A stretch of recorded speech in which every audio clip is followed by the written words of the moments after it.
नमस्कार विद्यार्थियों, मैं doctor Nitesh Kumawat, head of naturopathy and yoga department, Mansa institute of medical and health science, Jaipur, Rajasthan.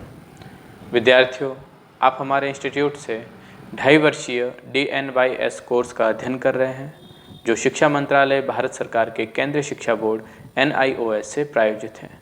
यह course राष्ट्रीय और अंतर्राष्ट्रीय स्तर पर मान्यता प्राप्त है। विद्यार्थियों, आपके जो प्रथम वर्ष के अंदर 6 पेपर हैं, जिसमें से 3 प्रैक्टिकल और 3 थियोरेटिकल पेपर हैं। जो थ्योरी के पेपर हैं उसकी जो प्रिंटेड बुक्स हैं वो आप तक हमारे इंस्टीट्यूट द्वारा भेजी गई होगी, जो भारत सरकार द्वारा प्रिंटेड है। आप उसका अध्ययन तो कर ही रहे होंगे, किंतु आपकी सुनिश्चित सफलता के लिए इंस्टीट्यूट ने कुछ शॉर्ट नोट्स बनाए हैं उन पेपर्स के, जो पेपर कोड है उनके 811, 812 और 813 हैं। तो उन सभी के शॉर्ट नोट्स के हमने वीडियोस बनाकर हमारे यूट्यूब चैनल पर अपलोड कर दिए हैं। तो जिसमें से 811 और 812 जो सब्जेक्ट कोड था उसके कंप्लीट वीडियो सीरीज़ जो शॉर्ट नोट्स की हैं वो हमने हमारे यूट्यूब चैनल पे अपलोड कर दी हैं। अब वहाँ जाकर भी देख सकते हैं। अभी जो हम अध्ययन कर रहे हैं ये 813 सब्जेक्ट कोड हैं, जिसके अब तक लगभग हमने 6 चैप्टर कवर कर लिए हैं। तो आज जो हम कवर करेंगे वो 7वां चैप्टर है। इस सब्जेक्ट के अंदर हम जो पढ़ते हैं हमारे शरीर की संरचना के बारे में, शरीर के अंदर जो संरचना है, जो अंग हैं, उनकी क्रियाशीलता के बारे में हम पढ़ते हैं। तो पिछले जो 6 चैप्टर के अंदर जिन जिन अंगों के बारे में, जिन जिन संस्थानों के बारे में हमने पढ़ा, अब उसके आगे जो संस्थान पढ़ेंगे वह है 7वां चैप्टर का उत्सर्जन तंत्र एक्सक्रीटरी सिस्टम। जो शरीर के अंदर जो भी मल है, शरीर के अंदर जो गंदगियाँ बनती हैं, जो हमारा शरीर का जो पाचन तंत्र है, जो कुछ भी चीज़ें एब्जॉर्ब कर लेता है, आवश्यक चीज़ें, उसके बाद में जो मल बनता है उसको बाहर निकालने का प्रोसीजर, जो ब्लड के अंदर जितनी रिक्वायरमेंट है, उसके बाद में जो हमारे सेलुलर लेवल पे जो टॉक्सिन्स या फिर जो मल बनता है उसको शरीर से बाहर निकालने पे, और जो हमारे शरीर के अंदर श्वासों के द्वारा जो ऑक्सीजन लेने के बाद में जो भी मल के रूप में कार्बन डाइऑक्साइड जो बनती है उसको बाहर निकालने के रिलेटेड जितना भी प्रोसीजर है, ये सारा हमारे शरीर से निकलने का प्रोसीजर में उत्सर्जित तंत्र कहलाता है। तो इसमें जो उत्सर्जित तंत्र है, इसमें ये बताते हैं कि शरीर का ये महत्वपूर्ण तंत्र जो शरीर के लिए जो अनुपयोगी उत्सर्जित पदार्थ हैं उनको शरीर से उत्सर्जित करते हुए शरीर को समस्थिति बनाए रखने के लिए जो कार्य करता है उसे उत्सर्जित तंत्र कहते हैं।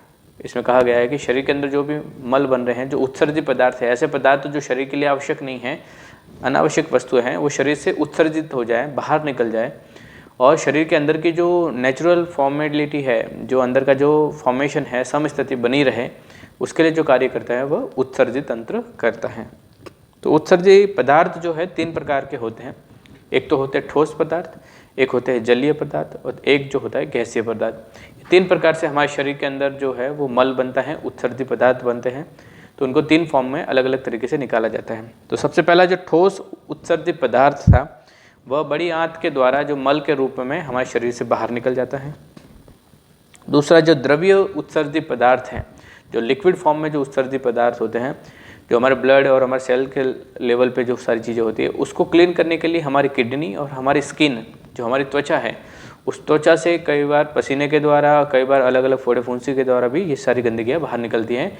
और प्रमुख रूप से जो काम करता है वो हमारा किडनी है, जो वृक्क है, उसका रेगुलर रूटीन रहता है हमारे शरीर के अंदर के ब्लड को प्यूरिफाई करके उसके अंदर की गंदगियों को छानकर मूत्र के रूप में शरीर से वो गंदगियाँ बाहर निकाल देता है। तीसरा जो फॉर्मेशन है वह है गैसीय उत्सर्जित पदार्थ। जो गैस के रूप में ऐसे पदार्थ जो शरीर के लिए आवश्यक नहीं है और गैस के रूप में होते हैं, उसको बाहर निकालने के लिए जो काम करता है वो हमारा फेफड़ा करता है, हमारे लंग्स करते हैं। तो लंग्स के द्वारा क्या होता है, कार्बन डाइऑक्साइड शरीर से बाहर निष्कासित हो जाती है और ऑक्सीजन को उसकी जगह रिप्लेस करके हमारे शरीर के लिए उपयोगी रूप से लिया जाता है। तो इस प्रकार से ये 3 उत्सर्जित पदार्थ होते हैं। इसी प्रकार से मानव उत्सर्जन तंत्र के जो है उसमें से जो द्रव्य पदार्थ जो है उसको प्रमुख रूप से एक्सक्रीटरी सिस्टम के अंदर प्राथमिकता दी गई है। तो जिसके जो अंग है उसमें से प्रमुख रूप से भाग लेने वाले अंग है किडनी है हमारा। दूसरा जो है यूरेटर्स है, जो मूत्र नलिकाएँ होती हैं। जो तीसरा जो है हमारा ब्लैडर है, जहाँ पे मूत्र संचित होता है। और चौथा है यूरेथ्रा है, मूत्र मार्ग है, जहाँ से होकर मूत्र बाहर की तरफ निष्कासित होता है। तो इनके बारे में हम जानेंगे।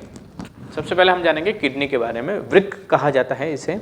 तो ये जो होते हैं हमारे शरीर में संख्या में 2 होते हैं। इनका जो प्रमुख रूप से काम होता है, ये प्रतिक्षण रक्त को छानने का काम करते हैं। और ये हमारे उदरीय गुहा जो है, हमारा एब्डोमेन कैविटी जो है, उसमें पीछे की तरफ जो रीढ़ के दोनों तरफ है ना, एक एक की क्वांटिटी में होते हैं। तो किडनी जो होती है, इसकी संरचना का जो अध्ययन है हम कुछ भागों में कर सकते हैं। तो सबसे पहले हम देखेंगे कि उसकी बाह्य संरचना कैसी होती है, बाहर की तरफ से कोई किडनी जो है, वृक्क जो है वो कैसा दिखता है।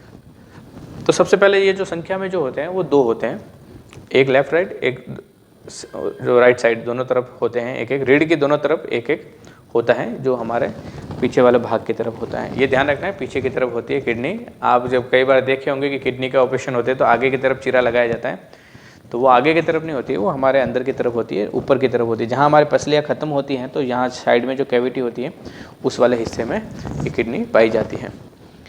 तो इसका जो वजन होता है ये लगभग एक किडनी जो होती है वो 140 से 150 ग्राम तक का वजन होता है इसका। साथ ही साथ में इसकी जो लंबाई होती है वो 10 से 12 सेंटीमीटर होती है, लगभग एक बड़ी मात्रा में साइज़ में होती है। और साथ साथ में चौड़ाई में भी ये 5 से 6 सेंटीमीटर चौड़ी होती है। तो इस प्रकार से इसका जो पूरा बाहरी जो स्ट्रक्चर है वो एक बड़ी संरचना के रूप में होता है। तो ये दिखने में जो होता है ना, एक सेम का बीज जो होता है, राजमा का जो बीज होता है उसके जैसा कह सकते हो, या सेम का जो बीज होता है ना उसके जैसा दिखने वाला एक संरचना होता है। और इसमें एक चीज़ खास होती है कि जो हमारा राइट वाला जो किडनी होता है, जो राइट वाला जो वृक्क है, वो साइज में तो छोटा होता है पर चौड़ाई में थोड़ा बड़ा होता है लेफ्ट वाले के मुकाबले। फिर वृक्क का जो भीतरी किनारा जो होता है वो अवतल होता है, ठीक है, कॉनकेव जैसा होता है। और ये बाहरी वाला जो होता है वो उत्तल होता है, कॉन्वेक्स जैसा सिस्टम सारा सिस्टम होता है। तो उत्तल बाहर की तरफ वाला जो पार्ट है उत्तल होता है, अंदर वाला भी कर्व होता है कॉनकेव टाइप में, ताकि अंदर स्पेसियस चीज़ें बन सकें। फिर क्या होता है कि वृक्क का जो मध्यम भाग जो होता है, जो बीच वाला जो भाग होता है, उसे हाइलम कहा जाता है। तो इस भाग में रक्त वाहिनियाँ जो होती है वो किडनी के अंदर प्रवेश करती हैं और मूत्र वाहिनियाँ जो है वहीं से बाहर निकलती हैं, ये वाला जो स्पेस होता है वहाँ से। फिर प्रत्येक किडनी के ऊपर है ना एक और अलग टाइप की ग्रंथि होती है जो अंतःस्रावी ग्रंथि में आती है, उसको बोलते हैं अधिवृक्क ग्रंथि या एड्रेनलिन ग्लैंड। जो एड्रेनल ग्लैंड जो होती है वो हमारे किडनी के ऊपर एक कैपनुमा संरचना में किडनी के ऊपरी छोर पर जो अवेलेबल होती है। तो प्रत्येक वृक्क जो है कैप्सूल के एक आवरण में लिपटा होता है। इस कैप्सूल को जो है रिनल कैप्सूल कहा जाता है। जो वृक्कीय जो कैप्सूल है उसके ऊपर, उसको हिंदी में वृक्कीय संपुट कहा जाता है।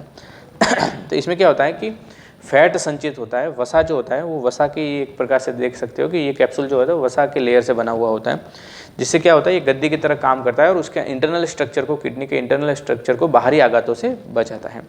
तो इस तरीके से हमने देखा कि इसका बाहरी संरचना एक बेसिक रूप से कैसा होता है। साइज़ हमको पता चल गई, चौड़ाई हमको पता चल गई, वजन उसका पता चल गया और क्या क्या उसकी संरचना रूप में होती है। अब हम देखेंगे कि आंतरिक संरचना में क्या क्या चीज़ें होती हैं।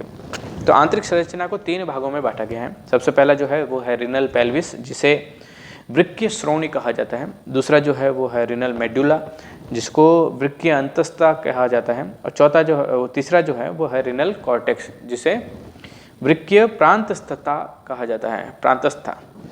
तो इसको इंग्लिश में ज़्यादा याद रखना इजी है, क्योंकि इसके एक बेसिक शब्द जो है हिंदी में थोड़े जटिल होते हैं। तो हम याद रखेंगे इसको रिनल पेल्विस के नाम से, रिनल मेडुला और रिनल कॉर्टेक्स के नाम से। तो सबसे पहले जो रिनल पेल्विस जो होता है वो सबसे आंतरिक भाग होता है।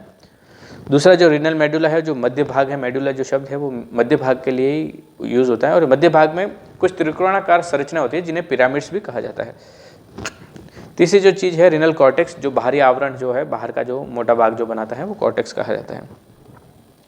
तो वृक्क के जो अंदर वाला जो स्ट्रक्चर है, जो मेन काम करती है, जो उसकी क्रियात्मक इकाई जो है उसे वृक्काणु कहा जाता है, या इसको इंग्लिश में नेफ्रॉन कहा जाता है। तो ये जो नेफ्रॉन होता है यही एक स्वतंत्र रूप से ऐसी इकाई होती है जो हमारे बॉडी के अंदर जो एक गंदगी जो है, हमारे खून को शुद्ध करके अंदर से मूत्र वाला पार्ट को बाहर अलग करने में प्रमुख रूप से काम करती रहती हैं। तो नेफ्रॉन की संरचना जो होती है वो 2 प्रकार की होती है। 2 प्रकार के नेफ्रॉन हमारे किडनीज के अंदर पाए जाते हैं। तो दोनों में से क्या होता है कि एक जो पार्ट होता है, जो एक टाइप का जो नेफ्रॉन है, ये नेफ्रॉन्स जो एक प्रकार की जो पूरी कैटेगरी है, एक कैटेगरी का जो नेफ्रॉन्स है, कंप्लीट नेफ्रॉन्स, जिनको कॉर्टिकल नेफ्रॉन्स कहा जाता है। ये क्या होता है कि निरंतर काम करते रहते हैं और ये क्वांटिटी में भी बहुत ज़्यादा होते हैं किडनी के अंदर।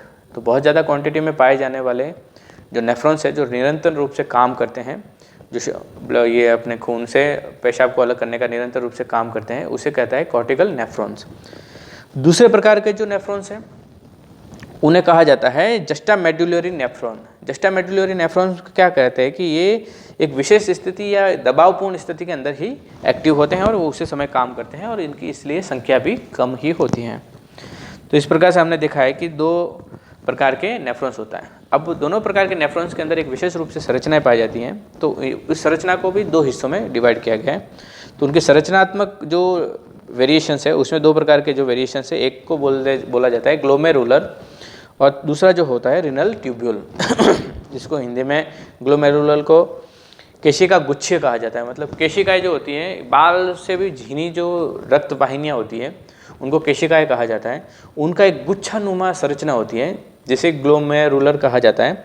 और दूसरा जो चीज़ है वृक्कीय नलिका, जो एक नीचे एक कप जैसी संरचना बनाता है, यू आकार की एक संरचना बनाता है, जिसके अंदर ऊपर से जब शुद्ध होके जो पार्ट आता है वो यहाँ पे अवशोषित या एक्स्ट्रा जो है उसमें अवशोषित होकर बाकी का सारा कचरा जो मूत्र रूप में जो बनता है वो आगे की तरफ प्रोवाइड करने वाला जो प्रोसीजर है उसे रिनल ट्यूब्यूल कहा जाता है या फिर वृक्कीय नलिका कहा जाता है। तो सबसे पहले हम केशीय गुच्छीय जिसे ग्लोमेरुलर कहा जाता है, ग्लोमेरुलर जो है ये इसको मेलपीज का पिंड भी कहा जाता है। मेलपीजियन का बॉडी जो होता है मेलपीजियन बॉडी भी कहा जाता है, क्योंकि ये एक है ना गुच्छनुमा संरचना बनाता है। ये किडनी का जो बोला जाता है या वृक्काणु नेफ्रॉन का जो है वो आरंभिक भाग होता है, जो शुरुआती भाग जो होता है नेफ्रॉन जो कंप्लीट होता है, नेफ्रॉन का शुरुआती स्टार्टिंग जो होती है वो नेफ्रॉन का यहाँ से होती है, केशिका गुच्छ से, जिसको ग्लोमेरुलर कहा जाता है। ग्लोमेरुलर।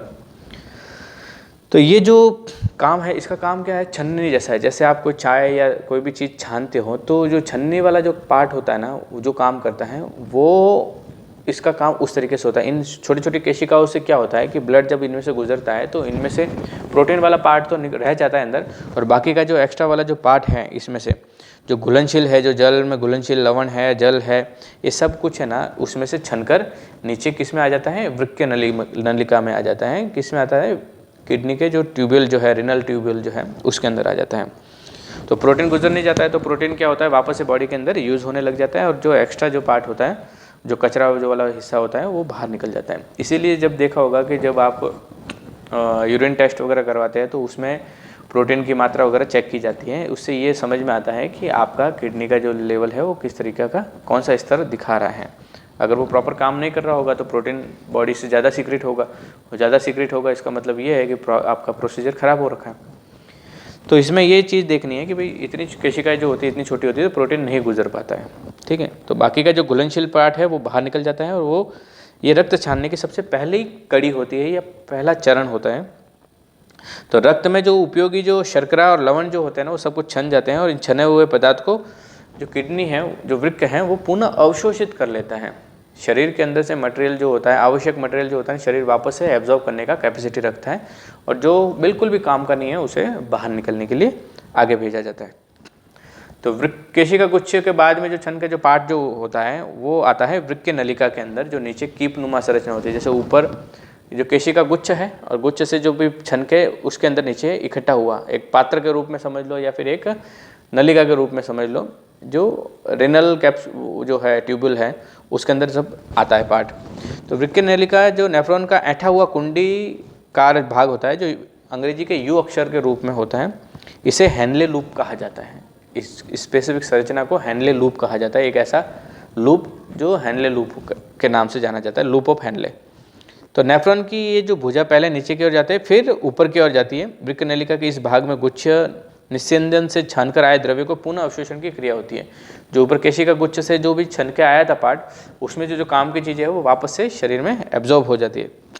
इस क्रिया के अंतर्गत जल, ग्लूकोज, एमिनो एसिड और शरीर के लिए उपयोगी खनिज लवणों का पुनः अवशोषण कर लिया जाता है। फिर अवशोषण के उपरांत ये उपयोगी पदार्थ पुनः रक्त में मिला दिए जाते हैं, कि जो अवशोषित हो गया वो वापस ब्लड में मिलकर शरीर में यूज़ होने के वापस निकल जाते हैं। जबकि जो उसके बाद में भी जो छन जाता है, इसमें जो अवशोषित हो गया उसके बाद में जो मटेरियल जो बचता है वो परिणाम स्वरूप उत्पन्न अंश को वृक्कीय श्रोणि में, जो अपना हमने जब पढ़ा था रिनल पेल्विस में, वहाँ भेज दिया जाता है। और यहीं पे ये मूत्र कहलाता है, जो सब कुछ छनकर सांद्र रूप में जो इकट्ठा हो जाता है, जो कचरा है या फिर उत्सर्जित पदार्थ बनता है, उसे मूत्र कहा जाता है। फिर ये मूत्र श्रोणी से क्या होता है, मूत्र नलिका में, और मूत्र नलिका से हमारे मूत्राशय में इकट्ठा होने लगता है। तो इस तरीके से ये पूरा प्रोसीजर होता है। आप आशा करता हूँ आपको समझ में आई होगी चीज़ कि किस तरीके से केशिका जो गुच्छ हैं, जो हम जिसको ग्लोमेरुलर कहते हैं, तो ग्लोमेरुलर से क्या होता है कि छनकर जो केशिकाओं से जो भी मटेरियल छना, उसमें से कौन सा प्रोटीन वाला पार्ट तो छनेगा नहीं क्योंकि बड़ा होता है, तो वो तो शरीर के अंदर वापस एब्जॉर्ब हो जाता है। जो छना या जो घुलनशील पदार्थ है वो छन जाते हैं। उसके बाद में भी जो काम की चीज़ें वो वृक्क नलिका में, जो रिनल ट्यूब्यूल में एब्जॉर्ब हो जाते हैं। उसके बाद जो कचरा बचता है या फिर जो अभी उसमें और भी कुछ काम की चीज़ें नहीं बचती है जो शरीर को वापस उपयोग कर सकें, तो वो कहाँ जाता है, रिनल पेल्विस में जाता है। रिनल पेल्विस से जाता है हमारे कहाँ पे, मूत्र नलिकाओं के द्वारा मूत्राशय के अंदर, हमारे यूट्रस के अंदर, यूरेटस के अंदर। तो मूत्र नलिया जो है, यूरेटस जो है, वो क्या होता है कि ये दो होती है। तो दो नलियाँ जो होती है ये हमारे किडनी से जुड़ी हुई होती है और इनका कार्य मूत्र को वृक्क से मूत्राशय तक ले जाना है। जो हमारा यूरिनरी ब्लैडर है वहाँ तक ये सारा मटेरियल ले जाने का काम कौन करता है, यूरेटर्स, जिनको मूत्र नलिकाएँ कहा जाता है। तो इन मूत्र नलिकाओं की जो लंबाई होती है अलग अलग होती है, किसी में 25 सेंटीमीटर से लगाकर 35 सेंटीमीटर के बीच में इनकी लंबाई होती है। तो ये किडनी से स्टार्ट होता है और कहाँ पे ख़त्म होता है, हमारे यूरिनरी ब्लैडर, मूत्राशय के अंदर इसका आखिरी छोर टच होता है। अब हम जानेंगे मूत्राशय क्या चीज़ है। मूत्राशय जो होता है, मनुष्य की श्रोणि गुहा जो होती है, हमारा जो पेल्विक है, जो नीचे वाला जो पार्ट है, जो हमारे पीछे की तरफ जिसमें हिप्स है और आगे की तरफ ये पूरा स्ट्रक्चर जमा रहता है।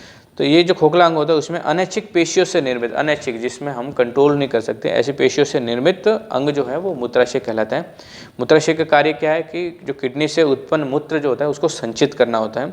और जब इसकी मात्रा, हमारे शरीर के अंदर जो यूरिनरी ब्लैडर है उसकी जो मूत्र संचित करने की जो क्षमता है वो 300 से 400 ml होती है, मतलब लगभग आधा लीटर के आसपास। तो जैसे ही ये इतने क्वांटिटी में मूत्र इकट्ठा हो जाता है हमारे ब्लैडर के अंदर, तो ये तुरंत ही दिमाग को एक संदेश भेजता है कि भाई मूत्र भर गया है, तो आपको उसको निष्कासित करना है। तो जैसे ही दिमाग को सूचना पहुंचती है, बॉडी के अंदर एक ऐसे ही अर्जेंसी क्रिएट करता है कि हमको पेशाब बाहर निकालने का काम करना पड़ता है, ताकि हम पेशाब निकाल के उस वाला पार्ट को खाली करें, ताकि आगे जो और नया किडनी छान कर जो मूत्र भेज रही है वो इकट्ठा हो सके। जब मूत्राशय में जो होता है वो मूत्राशय के बाद में मूत्र मार्ग से बाहर की तरफ निष्कासित होता है, जिसे यूरेथ्रा कहा जाता है। तो मूत्राशय से मूत्र लेकर एक नलिका बाहर निकलती है, इसे मूत्र मार्ग कहता है। ये रचना स्त्रियों के अंदर 4 सेंटीमीटर लंबी होती है, पर पुरुषों के अंदर 20 सेंटीमीटर लंबी होती है। तो ये इसकी पूरी की प्रोसीजर होती है, किसकी, मूत्र मार्ग की। इसकी संरचनाएँ जो है वो आपको लगभग आपके नोट्स में भी मिल जाएंगी, बुक्स में भी मिल जाएगी, और इंटरनेट पर भी बहुत अच्छी तरीके से इसकी अवेलेबिलिटी है। अब हम जानेंगे कि इसके फंक्शन क्या है, किडनी के कार्य क्या क्या है। तो इसका काम एक तो है रक्त को छानकर मूत्र निर्माण करना, दूसरा शरीर में जल के संतुलन को बनाए रखना, तीसरा अम्ल क्षार संतुलन को बनाए रखता है। अब ये चीज़ देखिए कि जो शरीर के अंदर जल का संतुलन बनाना क्यों ज़रूरी है। अगर जल ज़्यादा हो गया शरीर के अंदर तो क्या होगा कि खून पतला हो जाएगा। जैसे खून पतला हो जाएगा तो सीधी सी बात है, ब्लड प्रेशर जो है वो लो होने लगता है। क्यों, क्योंकि हार्ड प्रॉपर प्रेशर देने के बाद में भी वो उतने तरीके से तेज़ी से नहीं जा पाता है। तो इसलिए ये क्या करता है, हमारे शरीर के अंदर आवश्यक मात्रा में जो ब्लड की कंसिस्टेंसी है, जो बॉडी के अंदर जितनी जल की मात्रा आवश्यक है उतनी ये बनाए रखता है। तो तीसरा जो था, अम्ल क्षार को संतुलित बनाए रखता है। हमारे शरीर के अंदर जो एसिडिक और एल्कलाइन नेचर होता है उसको बैलेंस करने का काम ये करता रहता है। फिर ब्लड के अंदर जो शर्करा होती है, जो ग्लूकोज है, उसका भी नियंत्रण करता है। फिर यूरिक एसिड का जो है उसका भी नियंत्रण करता है। फिर सोडियम और कैल्शियम का नियंत्रण करता है, और ब्लड प्रेशर को भी नियंत्रित करता है किडनी। अब वृक्क के कार्य को प्रभावित करने वाले कारक कौन कौन से, ऐसी कौन सी चीज़ें हैं जो इसको प्रभावित करते हैं। तो इसमें एक चीज़ होती है कि जल जो होता है या तो कम पीना या बहुत ज़्यादा पीना, ये दोनों ही स्थिति में किडनी के कार्य प्रभावित हो सकते हैं। कम पीने पे क्या होगा, किडनी के ऊपर लोड आएगा, उस क्लींजिंग प्रॉपर नहीं हो पाएगी। जो केशीय गुच्छिका के अंदर जो टेंडेंसी होनी चाहिए थी उसको क्लीनिंग प्रोसीजर करने के लिए, वो नहीं होने के कारण क्या होगा कि गंदगियाँ पूरी अच्छे तरीके से साफ नहीं होगी। और ज़्यादा मात्रा में होने के कारण क्या होगा कि भाई बहुत सारी चीज़ घुलन होने के कारण चीज़ें इतने अच्छे तरीके से साफ नहीं हो पाती। तो आपको आवश्यक मात्रा में आपको जल का सेवन करना चाहिए। फिर वातावरणीय दशाएं भी होती हैं, जो मौसम बदलने के साथ में कई चीज़ें भी परिवर्तित होती है जो किडनी को प्रभावित करती हैं। इसके अलावा उत्तेजित करने वाले जो पदार्थ हैं, जैसे चाय, कॉफ़ी, अल्कोहल, ये सो शराब वगैरह का जो सेवन होता है। चाय का अक्सर जो देखा होगा, चाय जो होता है वो मूत्रल प्रवृत्ति का होता है, जो मूत्र को बढ़ाता है। तो ये हमारे किडनी के जो नेचर को भी प्रभावित करता है, अनावश्यक रूप से हमारे शरीर को जो किडनी को स्टिमुलेट करता है पेशाब के लिए। तो इसका भी ध्यान रखना है कि चाय कॉफ़ी और जो शराब है, अल्कोहल जो है, उसको अवॉइड करना है। अगला जो है निकोटिन युक्त पदार्थ, तंबाकू, गुटखा, धूम्रपान, ये चीज़ें भी हमारे किडनी के कार्य को प्रभावित करती हैं। फिर अंतस्रावी ग्रंथियों के प्रभाव से कई बार आप ज़्यादा अंतस्रावी ग्रंथियों के अंदर असंतुलन आता है तो उससे भी किडनी के कार्य प्रभावित होते हैं। मानसिक स्थिति सकारात्मक या नकारात्मक, इस बात का प्रभाव भी किडनी की क्रियाविधि पे पड़ता है। अगर अच्छा सकारात्मक रूप है तो किडनी अच्छे तरीके से काम करती है, अगर किसी भी नकारात्मक स्थिति से गुजर रहे हो तो उसमें किडनी के प्रभावित होने के कारण किडनियाँ खराब भी हो सकती हैं, किडनियों की जो क्रियाशीलता है वो डिस्टर्ब हो सकती हैं और आप रोगी हो सकते हैं। तो ये सारी चीज़ें हमने देखी। तो इतना सब कुछ जानने के बाद में हमको इतना पता चल गया कि हमारा उत्सर्जित तंत्र किस तरीके से काम करता है। तो इसको स्वस्थ रखना भी हमारी जवाबदारी है। तो इसको स्वस्थ रखने के लिए योग जो है उसका बहुत महत्व होता है हमारे किडनी के ऊपर। तो योग के अंदर बहुत सारी जो षट क्रियाएँ हैं, षट क्रियाओं से क्या होता है कि हमारे शरीर के अंदर की गंदगियाँ निकल जाती हैं। जो अनावश्यक गंदगियाँ हैं आधी से ज़्यादा तो शरीर की प्रारंभिक अवस्था में निकल जाने के कारण क्या होता है कि हमारे ब्लड के अंदर अशुद्धियाँ कम से कम मिक्स होती है, और जब अशुद्धियाँ कम होती है तो किडनी के ऊपर लोड भी कम आता है और बहुत ही आसान और अच्छे तरीके से किडनी उस गंदगी को क्लीन कर पाती है। अगर समझो वो गंदगियाँ बाहर क्लीन नहीं हो प्रारंभिक अवस्था में तो ब्लड के अंदर इतनी गंदगियाँ हो जाती हैं जिसको क्लीन करना किडनी के लिए बहुत मुश्किल होता है। और कई बार ऐसी अवस्था भी हो जाती है कि किडनी के अंदर स्टोन्स बनने की प्रक्रिया भी हो जाती है या किडनी की प्रॉब्लम्स भी होने लगती हैं।